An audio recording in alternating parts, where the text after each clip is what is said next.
Assalamualaikum warahmatullahi wabarakatuh. Kembali lagi di channel Berita Mistis. Untuk kisah kali ini masih melanjutkan dari kisah yang sebelumnya, sebuah kisah yang diambil dari Kaskus, dari tulisannya Metamorphosis. Sebuah kisah yang berjudul Bisikan Pelepas Jiwa. Dan sebelum kita lanjut ke ceritanya, tekan dulu tombol like video ini dan jangan lupa tekan juga tombol subscribe channel ini. Nyalakan juga lonceng notifikasinya agar tidak ketinggalan cerita-cerita lainnya dari channel ini. Dan buat teman-teman yang pengen membaca langsung ceritanya, nanti silahkan saja kunjungi linknya yang nanti akan saya sertakan di kolom deskripsi. Dan seperti apa untuk lanjutan dari kisah ini, langsung saja kita masuk ke ceritanya.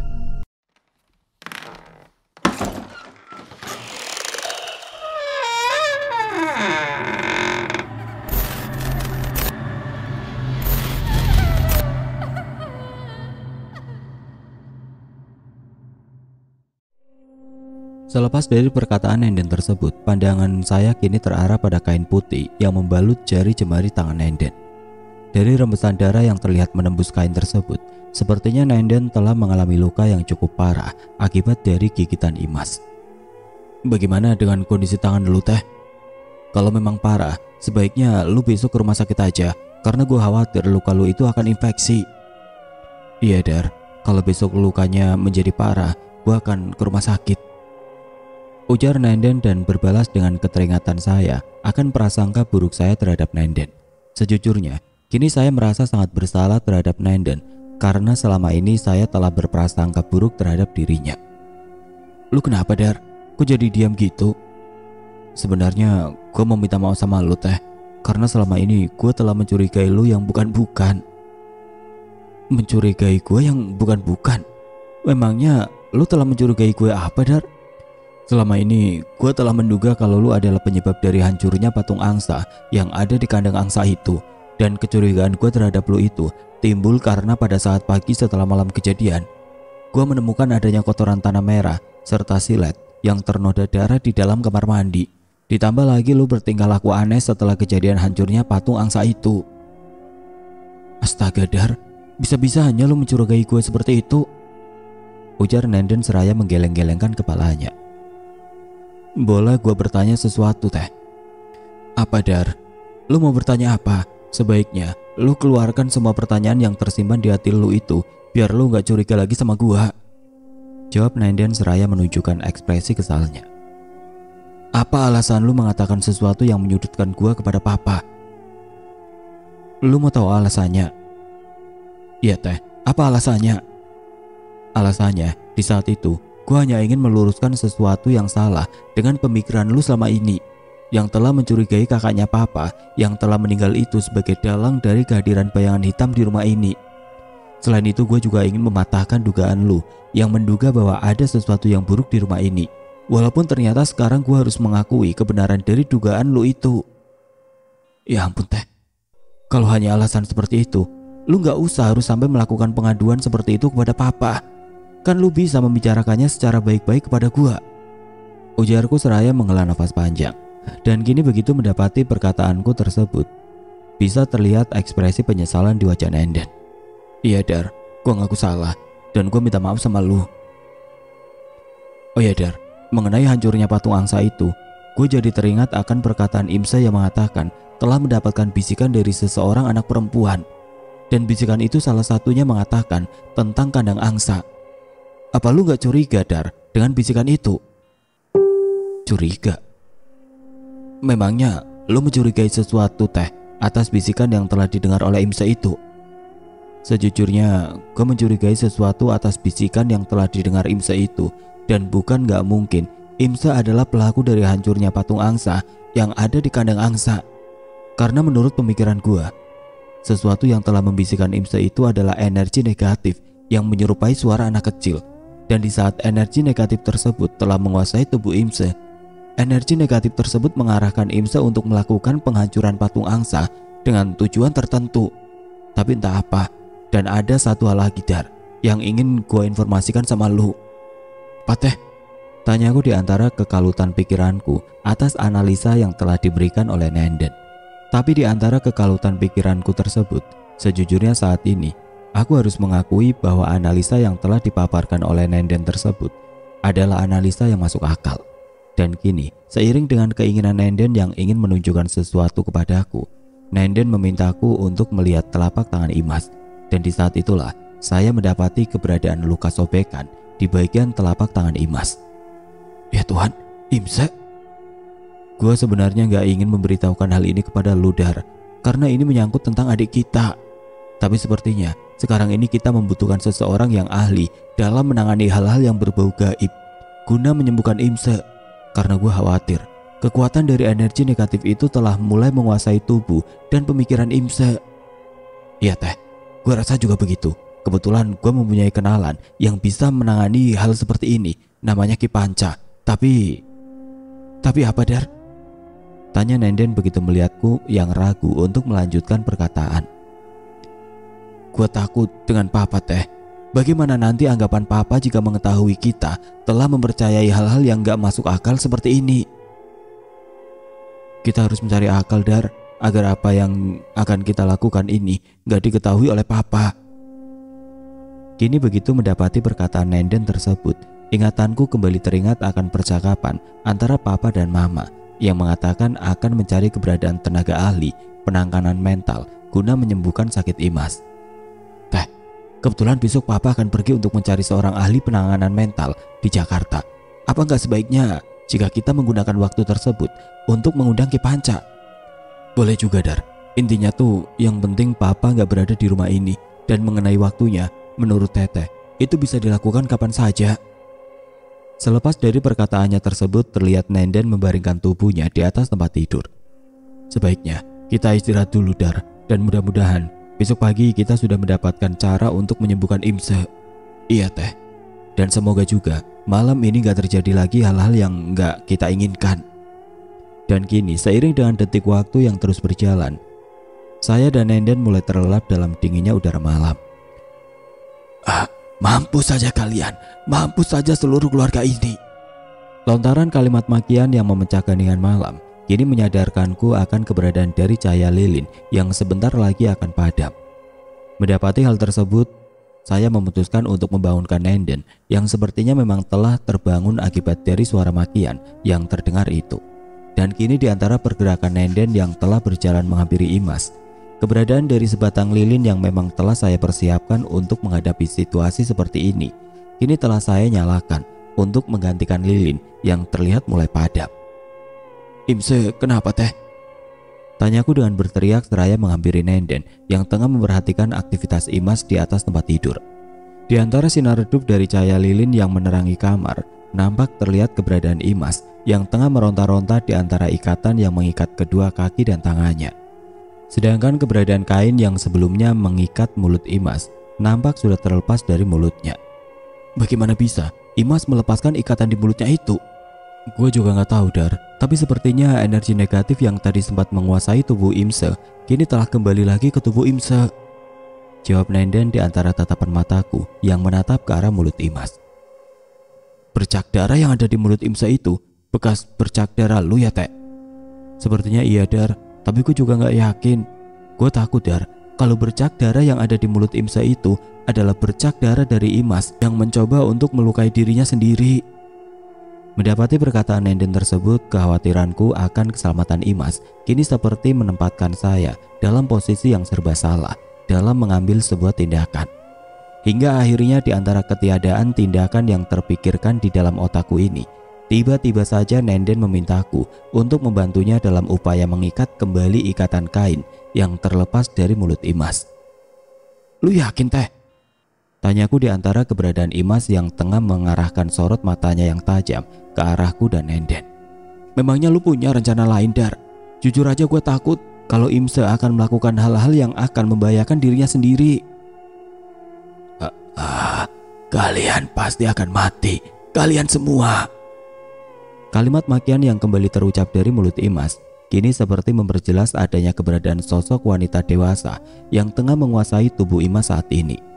Dan sepertinya sosok wanita dewasa tersebut kini menjadikan tubuh Imas sebagai media bagi dirinya dalam berkomunikasi dengan saya dan Nenden. Di antara sorot matanya yang terlihat tajam, sesekali sosok wanita yang tengah menguasai tubuh Imas tersebut mengeluarkan geramannya di antara kalimat makian yang terus terucap dari mulut Imas.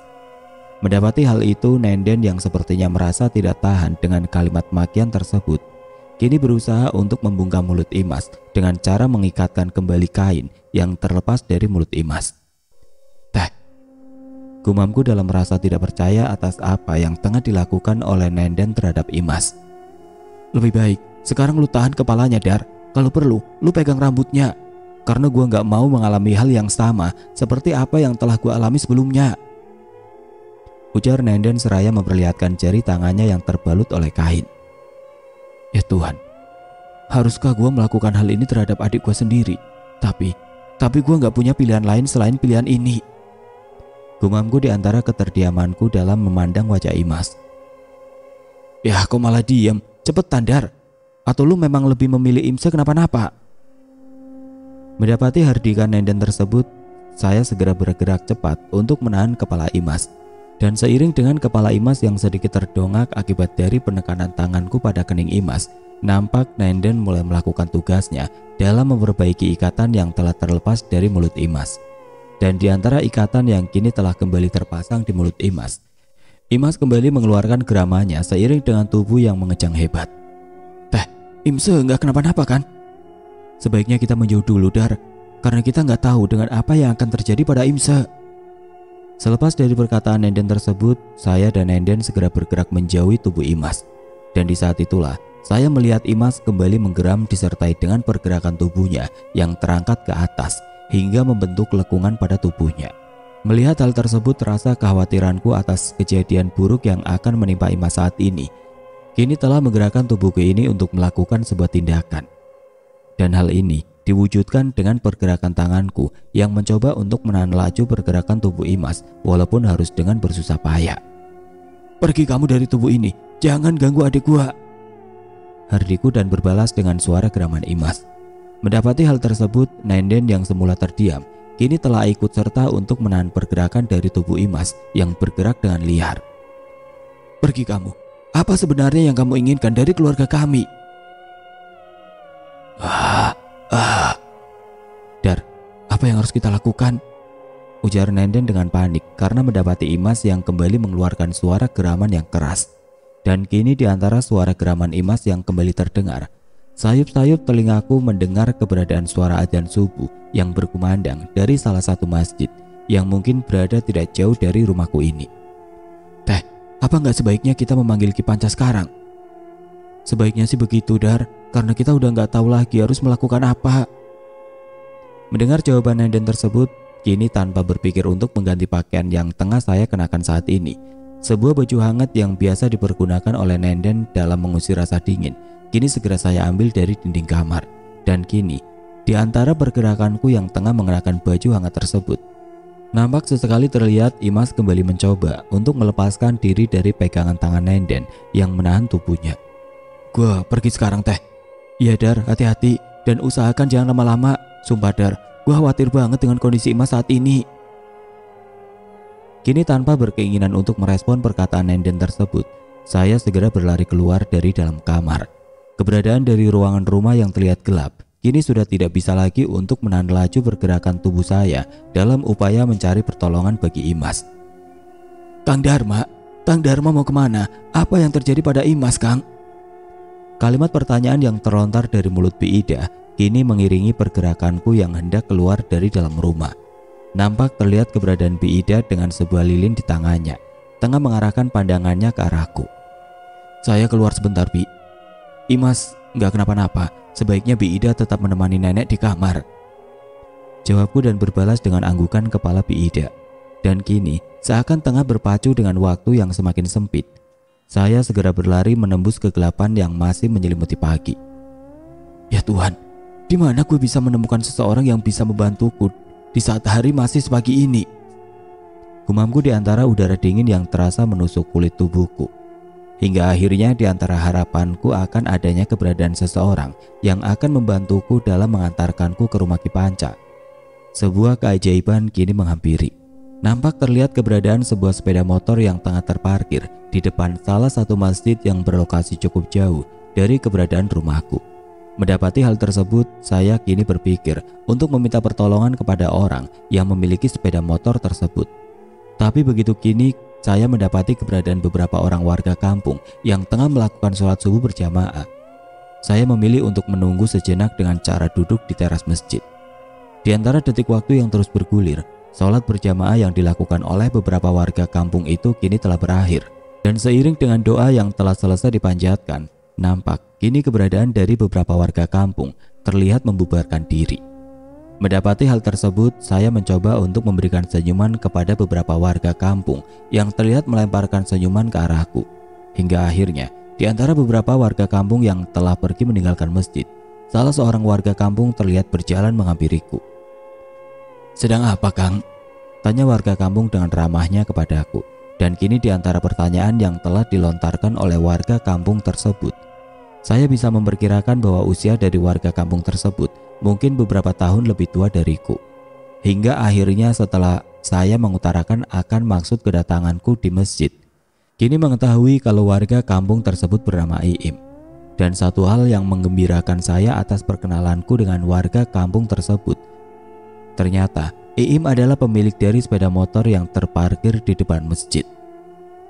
"Oh, jadi begitu Kang Dharma. Tapi ngomong-ngomong, apakah Kang Dharma sudah sholat subuh?" tanya Iim yang sepertinya merasa agak curiga kepada aku karena mendapati adanya beberapa bercak darah yang mengotori wajah dan tanganku. Belum, karena sebaiknya Kang Dharma sholat subuh dulu, biar saya menunggu di sini sampai dengan Kang Dharma selesai sholat." Mendapati bahwa kini Iim telah memotong alasan yang baru saja akan saya ucapkan, saya segera berjalan menuju ke arah tempat wudhu guna mengambil air wudhu. Di antara langkah kakiku yang kini telah berjalan memasuki masjid, nampak terlihat keberadaan dari seseorang lelaki tua yang tengah bersikir dengan husunya. Dari pakaian dan gerak-gerik yang diperlihatkannya, sepertinya lelaki tua itu adalah imam di masjid ini. Mendapati hal tersebut, kini tanpa berkeinginan untuk berlama-lama lagi di dalam masjid ini, saya segera melaksanakan sholat subuh. Hingga akhirnya setelah mengucapkan salam untuk menyelesaikan sholat subuh, nampak keberadaan dari lelaki tua itu tengah mengarahkan pandangannya ke arahku. "Setiap masalah pasti akan ada jalan keluarnya, dan hanya kepada Tuhanlah kita memohon jalan keluar itu." Entah dengan maksud apa lelaki tua itu mengucapkan kalimat seperti itu kepadaku. Tapi yang pasti, selepas dari lelaki tua itu mengucapkan kalimatnya, saya segera bergegas pergi untuk menemui Iim yang telah menunggu di teras masjid. "Bisa kita berangkat sekarang, Kang Im?" "Oh, bisa-bisa. Sepertinya ada yang begitu penting ya, Kang Dharma. Tapi ngomong-ngomong, Kang Dharma tinggal di mana?" tanya Iim dan berbalas dengan kebingunganku untuk menjawabnya. Dan kini di antara kebingunganku itu, motor yang kami naiki kini mulai berjalan pergi meninggalkan masjid. "Saya tinggal di rumah besar yang ada di pertigaan jalan kampung." "Di pertigaan jalan kampung? Berarti Kang Dharma tinggal di rumah besar yang bekas markas tentara Belanda itu ya?" "Iya Kang Im, kebetulan rumah itu adalah milik kakek saya." "Bonjuin Arnold, itu nama kakek Kang Dharma kan? Saya tahunya juga dari orang tua saya, karena menurut orang tua saya, kakek Kang Dharma itu orang yang ramah. Tapi nggak tahu dengan alasan apa, tiba-tiba kakek Kang Dharma meninggalkan rumah itu. Hingga akhirnya cukup lama juga rumah itu kosong." "Iya betul Kang. Papa saya memutuskan untuk tinggal di sini lagi." "Apa Kang Dharma sekeluarga nggak takut tinggal di rumah itu?" "Takut? Takut kenapa?" "Dari apa yang telah saya dengar sih, dulunya di zaman penjajahan Belanda pernah terjadi peristiwa pembunuhan terhadap gadis desa di rumah itu, dan itu dilakukan oleh para serdadu Belanda." "Pembunuhan terhadap gadis desa?" tanyaku seraya mencoba untuk menghubungkan cerita Iim tersebut dengan perkataan Ki Panca. "Iya, gadis desa. Dari cerita yang berkembang sih, gadis desa yang telah dibunuh itu adalah anak dari seorang dukun kampung. Dan mohon maaf juga Kang Dharma, dari apa yang telah saya dengar dari beberapa penduduk kampung, konon katanya gadis desa yang telah terbunuh itu pernah dekat dengan kakek Kang Dharma." "Sial," makiku dalam hati begitu mendengar perkataan Iim. Sejujurnya kini saya merasa bingung untuk merespon dengan perasaan apa atas cerita Iim tersebut. Karena di suatu sisi, saya merasa bahagia begitu mendapatkan informasi yang mungkin terhubung dengan latar belakang dari peristiwa terbunuhnya sosok wanita yang telah hadir di mimpi saya itu.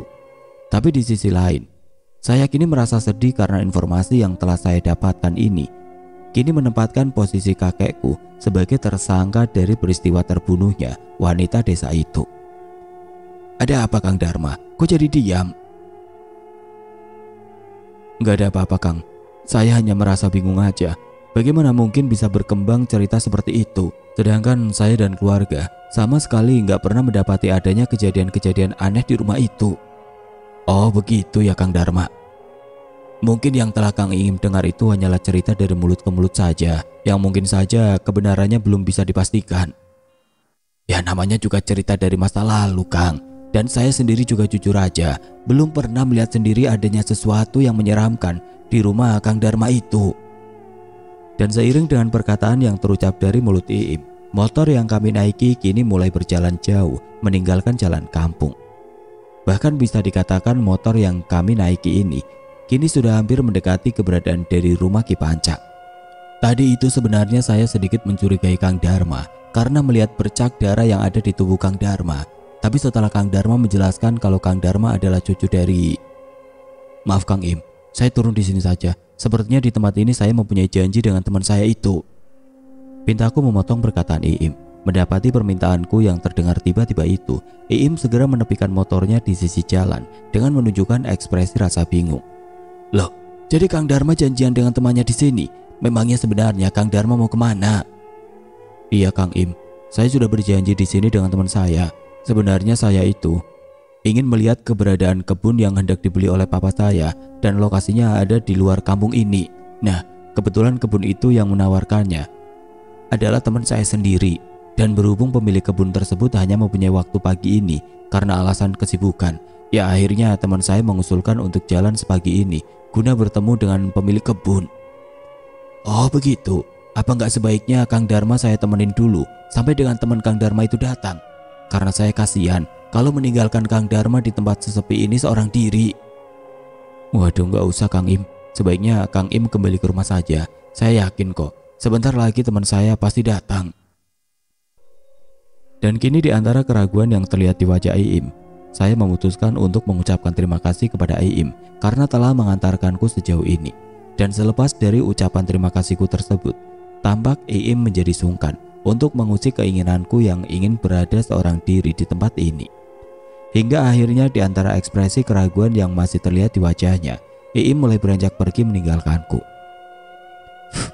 Nyaris saja gue gak bisa berbohong lagi. Sebaiknya gue harus cepat ke rumah Ki Panca sekarang sebelum semuanya jadi bertambah buruk. Gumamku dalam hati seraya mengutuk kebodohan diriku yang telah mensia-siakan waktu selama ini. Dan kini di antara kekhawatiranku yang begitu besar atas kondisi keselamatan Ima saat ini, saya memutuskan untuk segera berlari menuju ke rumah Ki Panca. Hingga akhirnya setibanya aku di rumah Ki Panca, keberadaan dari nyala petromak yang terlihat di dalam rumah kini mengantarkan ketukan tanganku pada pintu rumah. Assalamualaikum Ki Panca. Salamku dan berbalas dengan keheningan. Mendapati hal tersebut, saya kembali lagi mengulangi memanggil Ki Panca. Dan semuanya itu kembali lagi berbalas dengan kesunyian. Duh, Ki Pancanya kemana ya? Gumamku dengan rasa gelisah karena tidak mendapati adanya jawaban dari Ki Panca. Hingga akhirnya di antara keinginan yang ingin memeriksa keberadaan Ki Panca di sekitar area rumahnya, pergerakan yang terlihat pada gagang pintu rumah kini mengantarkan kehadiran Ki Panca yang tengah berdiri tepat di pintu rumah. Ki Panca, tolong saya sekarang Ki, adik saya sedang dalam masalah yang serius. Begitu mendengar permohonanku tersebut, tanpa memberikan jawaban apapun, terlihat Ki Panca memasuki rumahnya. Dan tidak berselang lama kemudian, Ki Panca kembali lagi keluar dari dalam rumah dengan turut serta membawa peralatan yang mungkin akan dibutuhkannya dalam prosesi pengusiran energi negatif dari rumah saya. Untuk apa bambu kuning itu Ki? Tanyaku begitu melihat sebilah bambu kuning dengan kedua sisinya yang tajam dan terbungkus dalam kain putih. Kamu gak usah terlalu banyak bertanya. Benda inilah yang nantinya akan mengakhiri keberadaan dari energi negatif yang ada di rumah kamu itu, ujar Ki Panca, lalu terlihat berjalan menuju ke bagian belakang rumahnya. Sepertinya ada sesuatu yang aneh pada Ki Panca. Tapi apa ya? Ujarku mencoba mengingat-ingat keanehan yang terlihat pada diri Ki Panca. Hingga akhirnya setelah kini saya melihat kembali kehadiran Ki Panca yang telah kembali di halaman rumah dengan turut serta membawa sepeda motor tuanya. Saya kini baru menyadari kalau saat ini wajah Ki Panca terlihat begitu pucat, layaknya seseorang yang belum tidur semalaman. Mendapati hal tersebut, saya segera menanyakan akan kondisi kesehatan Ki Panca saat ini. Aki hanya kurang tidur, Kang. Banyak ritual-ritual yang harus Aki jalani terlebih dahulu guna menghancurkan keberadaan dari energi negatif itu. Selepas dari perkataannya tersebut, kini Ki Panca meminta kepadaku untuk menaiki motornya. Dan seiring dengan keberadaanku yang telah duduk di belakang Ki Panca, motor yang dikendarai oleh Ki Panca kini mulai berjalan meninggalkan halaman rumah. Sepertinya Ki Panca tegang banget. Mungkin dia merasa tegang karena harus menghadapi energi negatif yang menurutnya adalah energi negatif yang kuat. Pikirku dalam hati di antara keterdiaman Ki Panca dalam mengendarai sepeda motor. Hampir di sepanjang perjalanan menuju ke rumahku, tidak banyak pembicaraan yang bisa saya lakukan dengan Ki Panca. Hal ini dikarenakan saya merasa sikap Ki Panca saat ini terasa begitu berbeda dengan apa yang pernah saya temui sebelumnya. Hingga akhirnya di antara keterdiaman Ki Panca tersebut, saya hanya bisa sesekali berbicara untuk sekedar memberikan informasi jalan yang harus dilalui. Dan seiring dengan laju roda yang terus berputar, keberadaan dari motor yang kami naiki ini kini telah tiba di halaman rumah. Sebaiknya kita langsung saja ke lantai atas, Ki, karena adik saya berada di sana. Ajakku kepada Ki Panca begitu melihat Ki Panca yang terdiam begitu memasuki rumah. Dan di antara kehadiranku dan Ki Panca yang telah memasuki rumah, nampak terlihat keberadaan Bi Ida yang tengah memperhatikan tingkah laku Ki Panca saat ini. Energi negatif di rumah ini benar-benar kuat, dan sinyal kekuatan dari energi negatif itu bisa Aki rasakan bersumber dari lantai atas sana. Ujar Ki Panca seraya menunjukkan jari tangannya pada posisi yang mengarah tepat ke arah kamar Nenden. Mendapati hal tersebut, kini saya semakin bertambah yakin kalau Ki Panca mempunyai kemampuan untuk mengusir energi negatif yang ada di rumah ini. Tapi kini baru saja saya dan Ki Panca memijakan kaki di lantai atas dan hendak berjalan menuju ke kamar Nenden. Keyakinanku akan kemampuan Ki Panca yang akan semudah itu untuk menghancurkan energi negatif yang ada di rumahku ini kini seperti sirna begitu melihat tubuh Ki Panca yang terpental begitu hendak mendekati kamar. Mendapati hal tersebut, saya segera mendekati Ki Panca guna membantunya untuk berdiri. Aki, gak kenapa-napa? Tanyaku di antara darah segar yang mengucur keluar dari hidung Ki Panca. Energi negatif yang ada di kamar itu menolak energi yang Aki miliki. Ini gak main-main, Kang Dharma. Energi negatif itu ternyata lebih kuat daripada yang Aki perkirakan. Jawab Ki Panca seraya meraih tanganku dan bangkit dari posisinya terjatuh. Dan kini, begitu mendapati Ki Panca yang telah terbangun, dengan segera saya dan Ki Panca kembali berjalan menuju pintu kamar. Tapi baru saja kini saya hendak mendorong pintu kamar, nampak keberadaan dari daun pintu kamar bergerak terbuka dan menutup dengan sendirinya. Dan hal ini terjadi secara berulang-ulang dengan ritme yang cepat. Mendapati hal tersebut, Ki Panca terlihat menyelipkan bambu yang dipegangnya di sela-sela daun pintu yang tengah terbuka. Dan di saat itulah saya mendengar suara benturan keras di antara daun pintu dengan batang bambu yang terselip di antara daun pintu. Cepat bantu saya, Kang Dharma, teriak Ki Panca di antara gerakannya yang kini mendorong daun pintu dengan tubuhnya. Melihat hal tersebut, dengan segera saya ikut membantu Ki Panca untuk mendorong daun pintu. Dan akhirnya, setelah usaha keras yang kami lakukan ini, daun pintu yang bergerak membuka dan menutup dengan sendirinya tersebut kini memberikan kami sebuah celah yang membuat kami bisa memasuki kamar.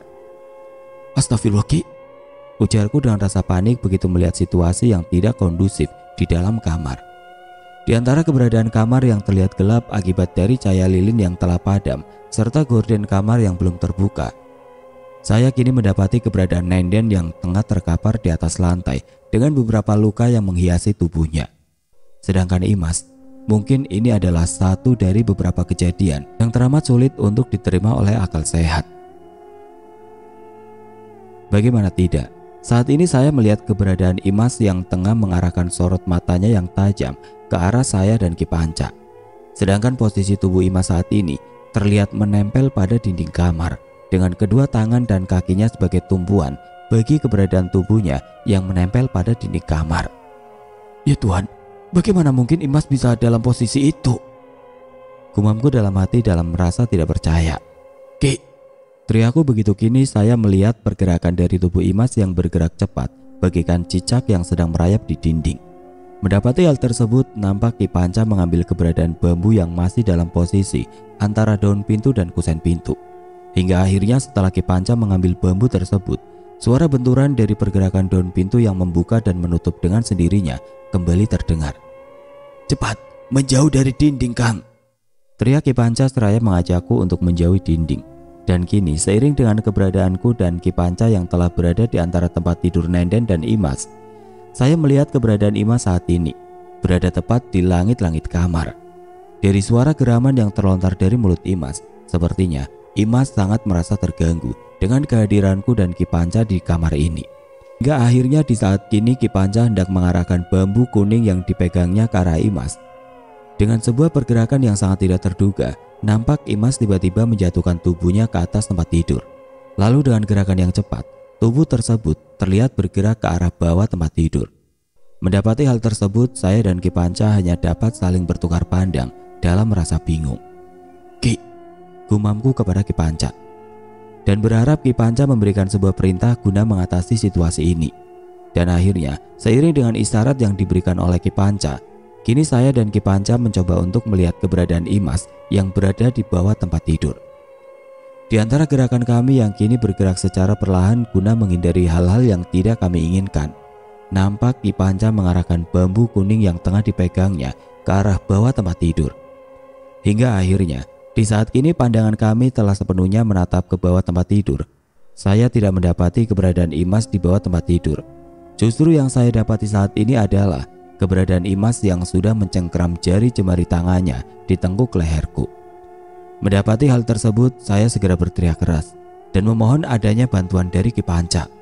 Dan kini di antara tubuh saya dan Imas yang tengah bergelut di lantai, nampak Ki Panca mencoba membantuku dengan menarik keberadaan Imas yang tengah mencengkeram erat leher saya. Dan seiring dengan cengkeraman Imas yang kini tengah terlepas dari leherku, pergelutan seru kini terjadi antara Ki Panca dan Imas.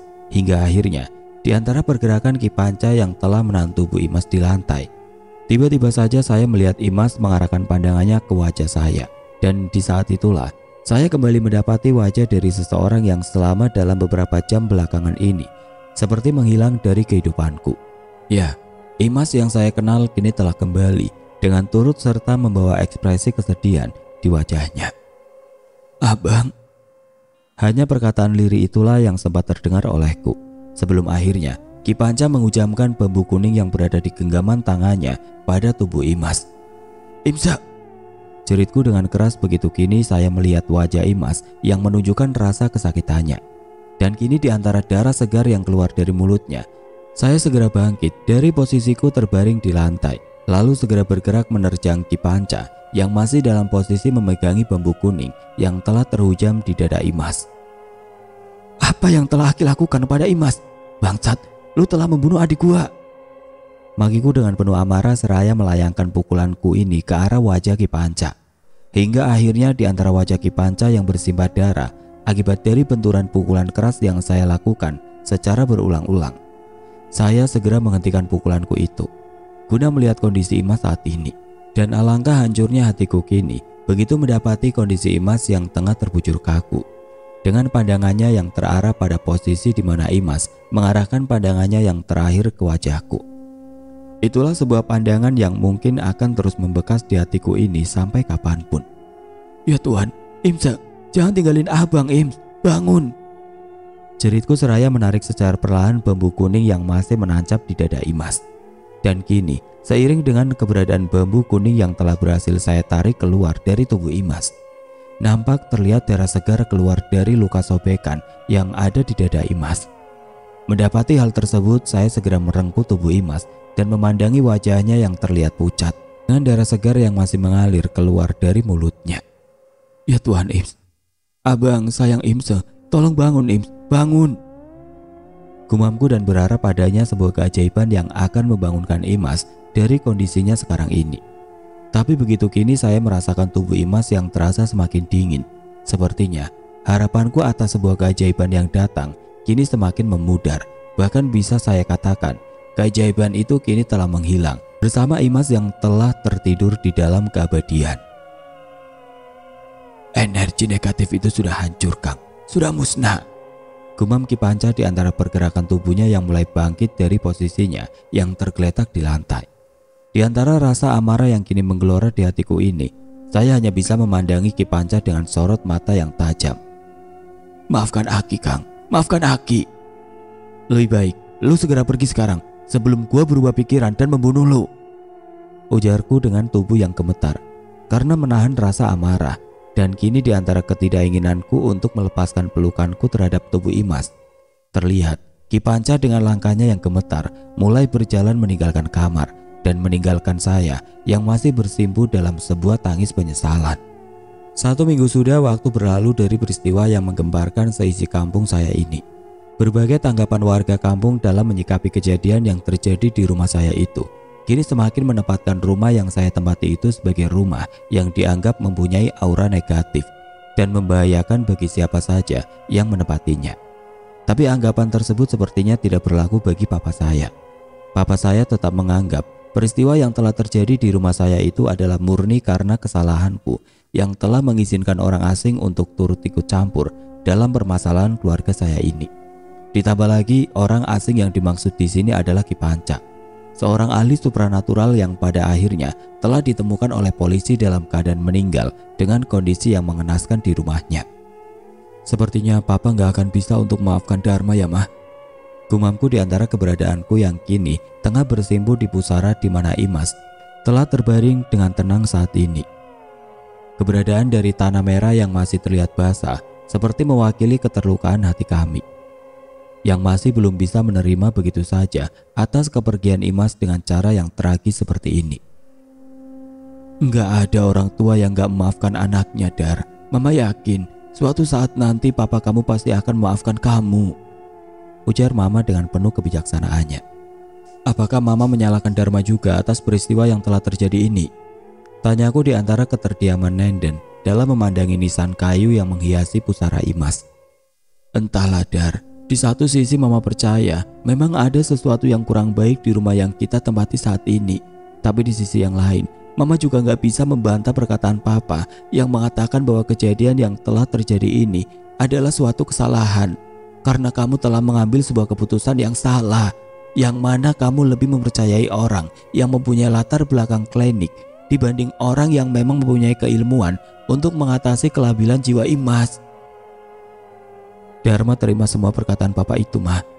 Karena rasanya percuma bagi Dharma berbicara apapun karena Dharma memang gak mempunyai bukti apa-apa untuk membuktikan bahwa langkah yang telah Dharma ambil itu. Karena Dharma berada dalam situasi yang Dharma pun agak sulit untuk menerimanya dengan akal sehat.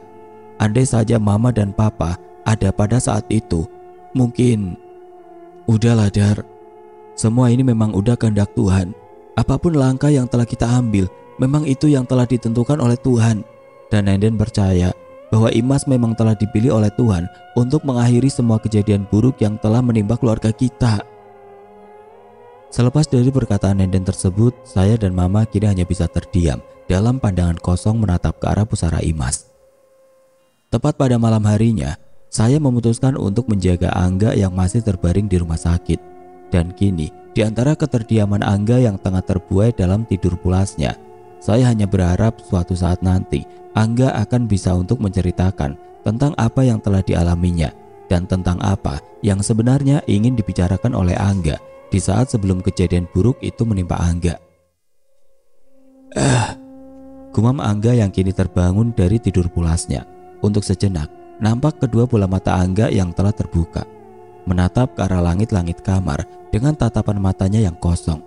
Hingga akhirnya, di antara pergerakan dari kedua bola mata Angga yang menatap ke arah wajahku, terlihat Angga terdiam sejenak dengan tatapan matanya yang kosong.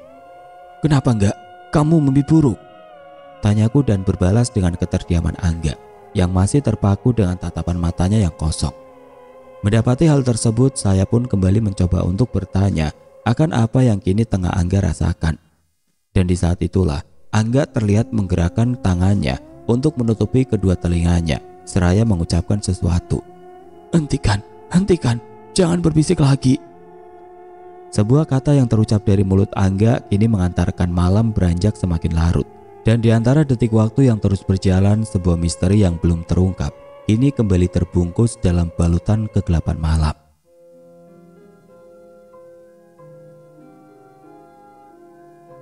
Oke teman-teman, sekian untuk kisah kali ini. Bagaimana menurut kalian tentang kisah ini? Tulis komentar kalian di kolom komentar.